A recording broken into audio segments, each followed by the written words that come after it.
Would you like to see the worst, hopelessly ham-fisted, ridiculous Roman mosaic in Britain?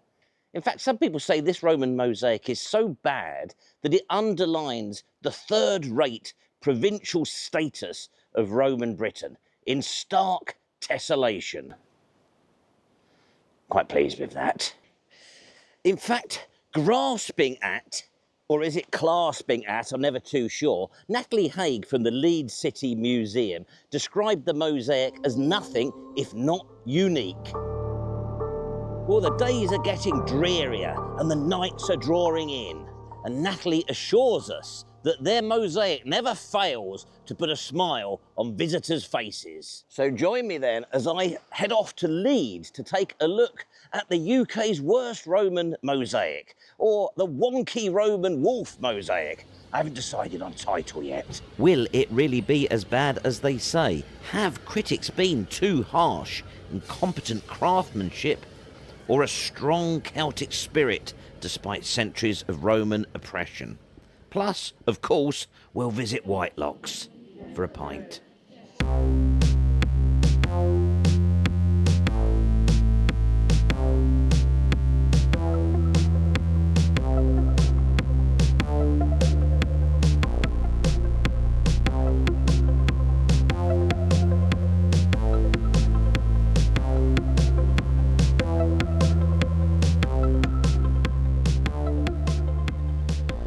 My interest in seriously bad Roman mosaics began last year when I made a film about the Rudston Venus Mosaic.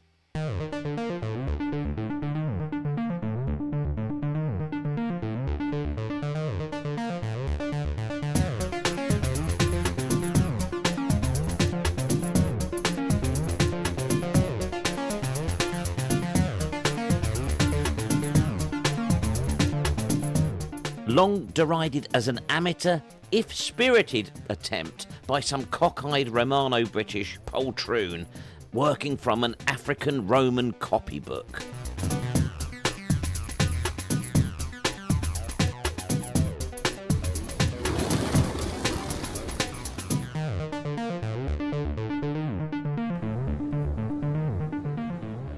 Sometime after I published that video, two things happened. The first was that I had a sort of an epiphany and I completely changed my mind. And I saw the lumpy Venus as a fantastic expression of the Celtic native artistic instinct, despite hundreds of years under the Roman yoke. And the second thing was that loads of you lot were telling me that if you think that is bad, you need to come to Leeds. You need to see this.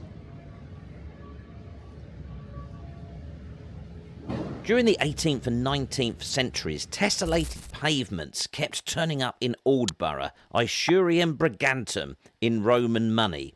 Mosaics found there in 1832 and 1846 are still there to be seen to this day. Between those finds, 1832 saw a mason, and I believe that to be the builder type, not the handshake type, found the wolf mosaic. He dug it up and it spent the next 30-odd years as a central piece in a summer house before being acquired by the Museum of the Philosophical and Literary Society of Leeds in 1863.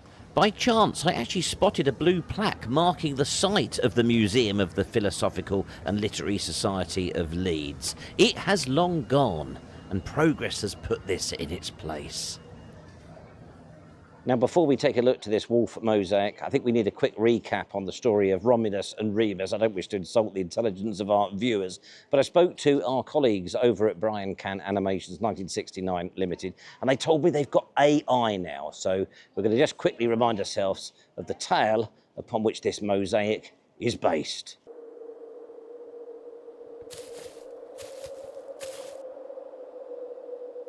Hello, big children. Are you sitting comfortably? Then I shall begin. The twins Romulus and Remus were born to Rhea Silvia, who was a Vestal Virgin, and Mars, who was the god of war. Evil Uncle Amulius ordered the twins drowned, so they couldn't claim the throne that he had stolen from their grandfather. His soldier put the twins in a basket and floated them on the river Tiber. This seemed like a surefire way to guarantee their deaths. But by a weird turn of fate, the basket came to a rest under a fig tree and near a cave. More good luck when they were discovered by a she-wolf and her friend, a woodpecker. And luckily, the wolf decided not to eat the twins.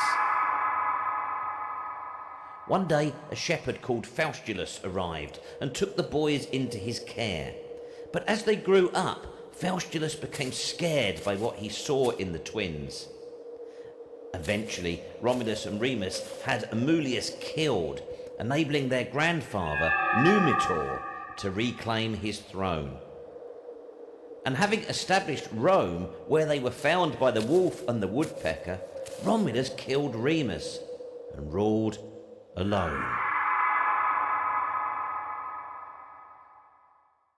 So this is the Leeds City Museum, and that is where our wolf mosaic now lives. It was originally acquired by the Museum of the Leeds Philosophical and Literary Society in 1863, and they certainly knew how to name their museums then, didn't they? Oh, I nearly forgot. The other thing this week, we've got a Jim Murray gag to wrap things up. Stay tuned for that.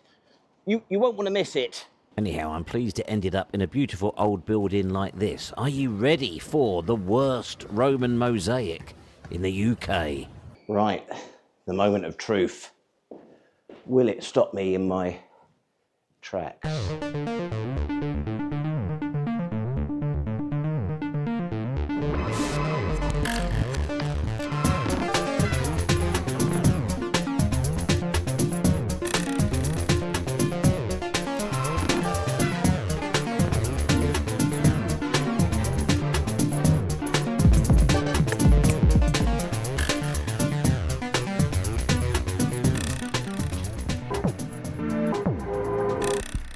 Oh, that is something else, isn't it? A quick hello, by the way, to Rick, who just recognised me in the museum. It's always nice for me when that happens. But I've taken some footage. We'll retire somewhere where we can consider the implications of this thing.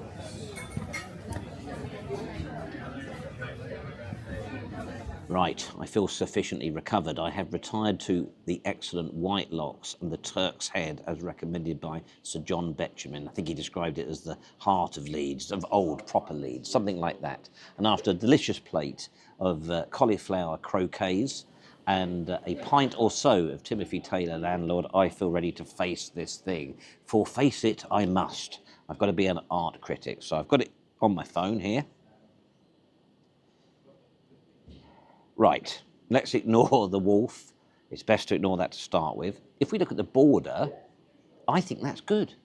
It's got a similar sort of rustic, Celtic sort of interpretation to it, I think, as we saw in Hull with the lumpy Venus. So following the Roman copy, but doing it in a Celtic native way.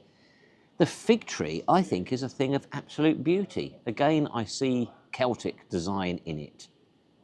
I think it's lovely. But clearly the problems do start when we get to the wolf. So let's talk about that. No, I'm not ready. Let's talk about Romulus and Remus. Can you see them there? They are pretty tiny. They're absolutely minuscule. And they are floating in mid-air underneath the wolf. And they appear to be doing judo. They've even got judo belts or karate belts on. And pleased to say, they've got crash helmets on, which I think is absolutely splendid, considering the time, you know, how long ago this was. The fact they were being health and safety conscious, that's absolutely excellent to see. So that's Romulus and Remus. Now, the wolf, right. He's been described as having a winning smile, by the way. Others suggest it's slightly suspicious and sinister. But let's look at the rear end, because if you look just at the rear of this thing, it's completely different. And if that rear end is the rear end of a horse, it's actually really good.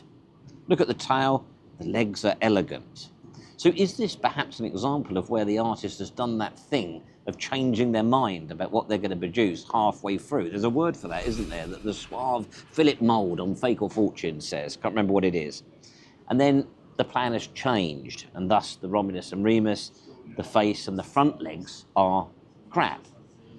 Perhaps the tools were handed to someone else, a demented child perhaps, on a work placement to finish it off. Because, you know, look at the front legs. They're not elegant. They're not elegant, are they? They're rubbish. And then that face. I mean, what can we say? What can we say about that face? But, you know, I was looking at this with Rick, he looked closely at the matrix. He thinks the matrix of these tiles are genuine. Some people have suggested it's a Victorian fake. But, you know, he certainly felt that we were looking at a Romano-British piece of work. It's been dated, by the way, to 300 to 400 AD. So it really comes into that sort of prime time for villas. Now, I noticed something when I was looking at this with Rick. We've got this big crack running through the top end of the wharf. Now, if you look, the dark tiles on the body and the rear of this thing are used sparingly to highlight things. Whereas when we get to the face and the rubbish front legs, you know, there's a lot more of them. So my thoughts are that this was damaged when it was lifted to be installed in that summer house. And the face and the front legs, we are looking at the efforts of this nameless mason to recreate what he half remembered. So I think the combination of his memory and the fact he wasn't a mosaicist is what we're possibly looking at there. I don't think it's a fake. I think it's genuine. But it's been botched, hasn't it, in the 1800s? That's my thoughts. Let me know in the comments down below what you think. And despite all the scorn, I actually really like him. Victorian fake, overly enthusiastic 1800s restoration, or a genuinely terrible Roman era original. And if you think you know of a Roman mosaic that is worse than this one, please let me know so I can make a trilogy. Just a quick word to thank all of our subscribers, old and new. We've recently passed an important milestone and we now have over 20,000 of you on board. Seriously, you make me feel worthwhile for the first time in my whole life. Experts on matters YouTube advise me that the mistress algorithm looks fondly upon those with 25,000 subscribers, so that's our next mission. And if you like this channel and aren't subscribed, please consider doing so. It is totally free and it only helps the content creator to get a tiny slice of that ad revenue, as opposed to YouTube keeping it all for themselves. Thank you also to our members. Again, I can't believe so many of you so willingly support our broadcasting efforts with your own hard-earned cash.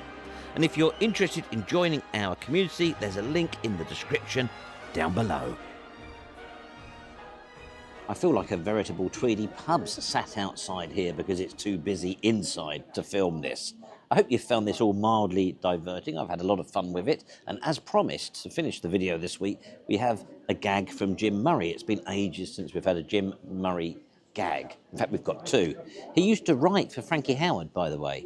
You know, admittedly, not in his 70s prime, in the 90s, but he still did. Right, let's go. So, I know you're not into football. This is Jim talking to me. I know you are not into football, but the only wolf worse than that in this country are the wolves of Wolverhampton Wanderers. As I say, I'm not really into football, so I don't actually get that. But those of you that are will. And we have another one. Good old Jim, you know, he's picked up on the fact that we're in Leeds as well. I really like this. Real professional is our Jim. So Tetley drinkers were famously known as Tetley bitter men. What you have found is Yorkshire's first Tetley bitter men.